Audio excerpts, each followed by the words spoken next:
سلام چطورید؟ خوش اومدید به این ویدیو. امروز من کامنت سابسکرایب یادتون نره. ممنون میشم که ازم حمایت کنید.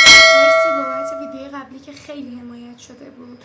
واقعا حمایتم کردید و ازتون واقعا ممنونم. خب بس بدون معطلی بریم سراغ ادامه ویدیو. مختص شماست و یه سری سوالات داشتید که هم اونا رو جواب میدم، هم یه سری توضیحات دیگه میدم.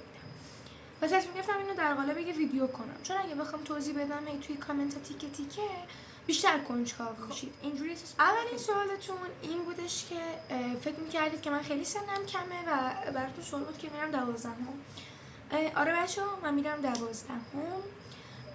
و من الان 17 و آره دارم میرم 12ام و امسال سال آخرم چیه.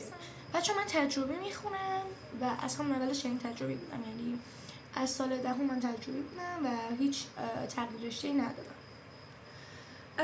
و اینکه اینم شاید واسه خیلیاتون سوال باشه، شاید خیلیاتون هنوز دبیرستان نرفته باشید و خودتون با چه معدلی تجربی آوردن. من فکر کنم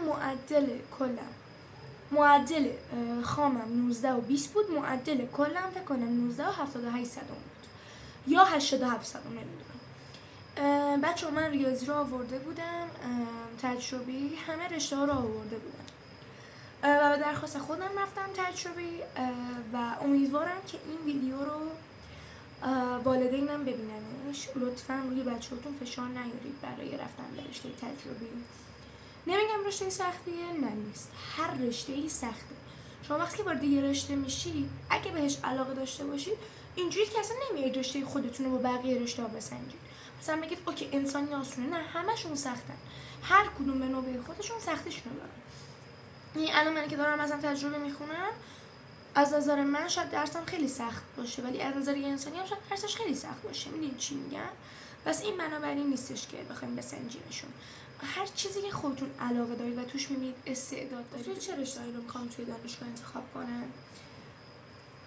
بچه‌ها هنوز واقعیتش نمیدونم. همه اینا بستگی فقط به یه چیز داره، به رتبه‌ام و ترازم. من خودم به همه رشته‌های پزشکی از نگاه بیزنسی هم بهشون نگاه میکنم که خیلی علاقه زیادی بهشون دارم. 4 تا رشته است.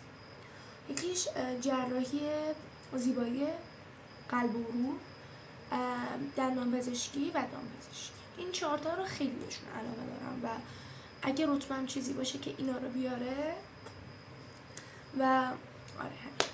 میریم سراغ بعدی. از چه تایمی شروع کردید به درس خوندن؟ از چه تایمی شروع کردم به درس خوندن که ارزم به حضورتون بچه‌ها از دهم.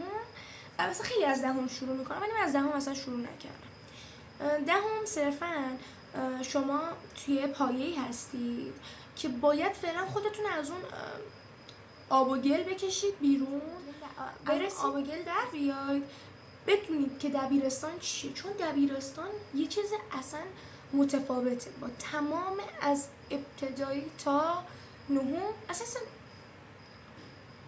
یه دنیای دیگه است. ولی وقتی که وارد دهم میشی میفهمی خیلی متفاوته و تو میافتی توی یه دونه چاه بزرگ. نمیخوام بترسونمتون، نه، اگه بخونید خیلی توش خوب موفقید، ولی باید بخونید. خب پس فوکوستون رو نذارید سراغ تست زنی.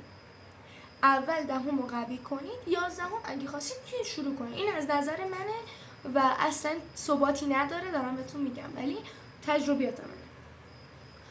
من خودم به شخصه از آخرای 11ام بود فکر کنم، تایم 11ام البته شروع کرده بودم. شروع منظورم این نیستش که کنکوری بشینم بخونم و اینا، نه، میخوندم مثلا در روز هر درسی که میخوندم در روز مثلا 6-7 تا دونه تست باهاش میزدم در این حد. بعد مثلا خوندنم هم چجوری بود؟ در روز مثلا 4 ساعت مطالعه داشتم. این بود. ولی امسال هم متفاوته. امسال در روز قراره 10 ساعت مطالعه داشته باشم، 10 ساعت مطالعه ساله و یعنی کنکوری قراره بخونم، هم کنکوری هم تشریح. خب امسال یکم کارم سخت‌تره. آره بچه‌های 11ام اگه 11ام بعد این ویدیو رو می‌بینید بگن که جدی بگیرش، یعنی درس خوندن رو جدی بگیر، چون اکثرا وقتی که میرسن به 11ام یکم شلش میکنن و این شل کردن اصلا خوب نیست و خودت آینده خودت می‌فهمونم نشم. باز باید کنکور بدم و پشت کنکور بمونم، چون همونجور که میدونید شهریه دانشگاه‌های غیر دولتی همون آزاد فجیح گرونه. مخصوصا اول از میخوام بزنم درمان پزشکی، چون میخوام برم درمان پزشکی، خیلی دوستش دارم. ولی آره باید رتبم حداقل 2500 بشه واسه رفتم بهش و من میتونم. من شک ندارم هر وقت تلاش کنی نتیجهشو میبینی، چه زود چه دیر.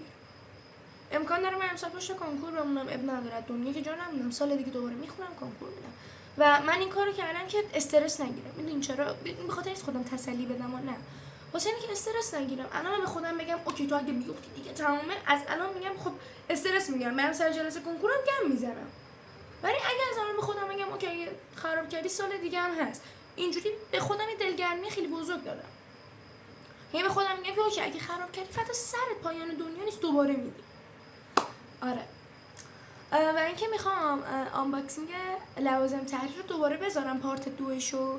البته اگه شما دوست دارید، احساس کردم که شاید خوشتون نیاد و زده بشید که همش ویدیو میرواخ بشه، ولی اگه دوست دارید تو کامنت ها اعلام کنید که دوست دارید. من واسهتون 100% امیدوارم که همیشه تو زندگیتون موفق باشید، شاد باشید، برسید به اون چیزایی که میخواید. تا ویدیوی بعدی، بای بای.